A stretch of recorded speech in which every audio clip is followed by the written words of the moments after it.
I know who I am, therefore I can tell you who I am and you can relate to me. I know who I am and where I come from and whose people I'm from, so I can relate to the land.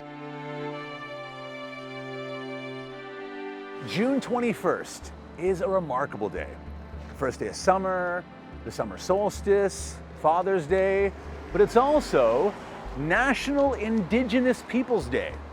In this segment, we chat with leaders from the Squamish Nation to learn about why we celebrate the significant date on the Canadian calendar. For me, this day, it signifies unity, and in our language, that unity is Nch'úēmut.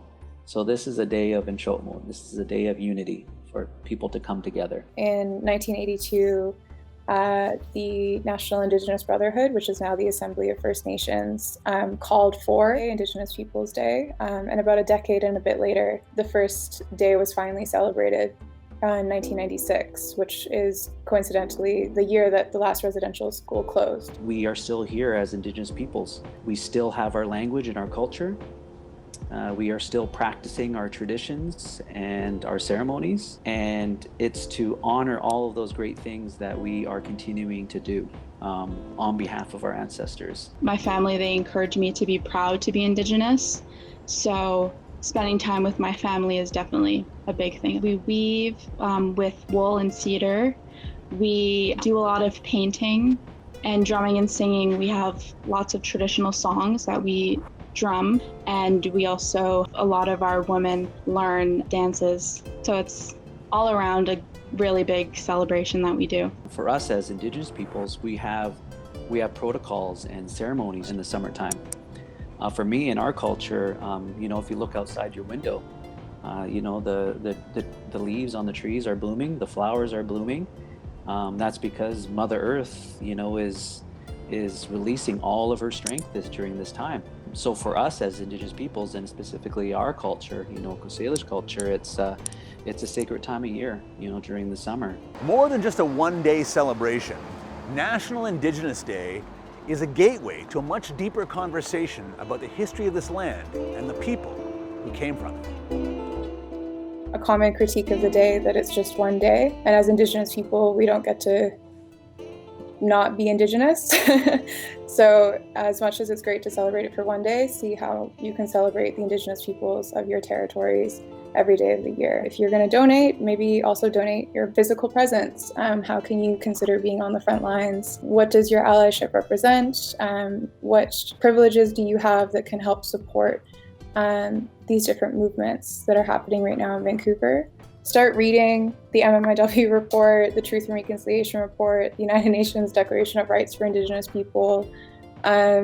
It's great to celebrate, and it's a really great time to honor the land you're on. But what I really want is for people to start educating themselves and really understanding what it means to be an ally. Even just understanding, the land that you live on, and knowing the people that used to live or that live on the land or occupied that land before you were there.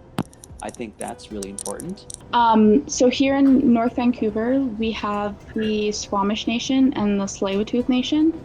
And in Vancouver, we have the Nch'úēmut Nation. Coast Salish is for the First Nations people who live on the coast, who live off of the water. And all three of our groups, we live on the water. So we are Coast Salish. Currently, Indigenous people are experiencing several genocides across Canada. Black people are experiencing genocide in Canada and in the state. This isn't a time to be neutral.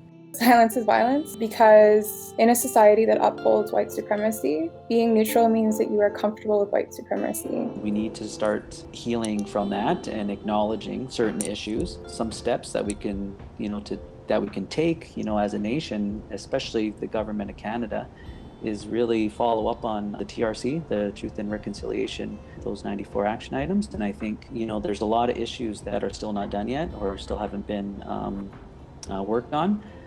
So I think that is an important piece of us coming together, and being able to heal as a nation. All these different ways that government and governing have been passed down to us from the federal government. On the settler side. Whereas if you start listening to Indigenous voices and Black voices, you'll start finding that There are incredible ways to govern communities and to experience governance in ways that don't require incredible police brutality to uphold the status quo. With much healing still to do, can we create more inclusivity and unity? What would it take to make National Indigenous Day as prominent as, say, Canada Day? We're very similar in a way, our three nations here, and having us all come together and share the different parts of our cultures and our traditions would be like very cool. It'd be this like big celebration, just like as Canada Day would be. It seems like there's still a lot of healing there. You know, there's still a lot of educating that needs to happen for us to get to a point where we want to get to have an event like Canada Day. It will take some time, but I'm very optimistic that we'll get there. I really am. So there you have it. Strong Indigenous voices on their land, their story, and all of our responsibility to uplift and uphold. Jordan Wade for City Lights on Novus TV. Nch'úēmut is I thank you in Squamish Nation. Happy Indigenous Day. Happy Indigenous Day.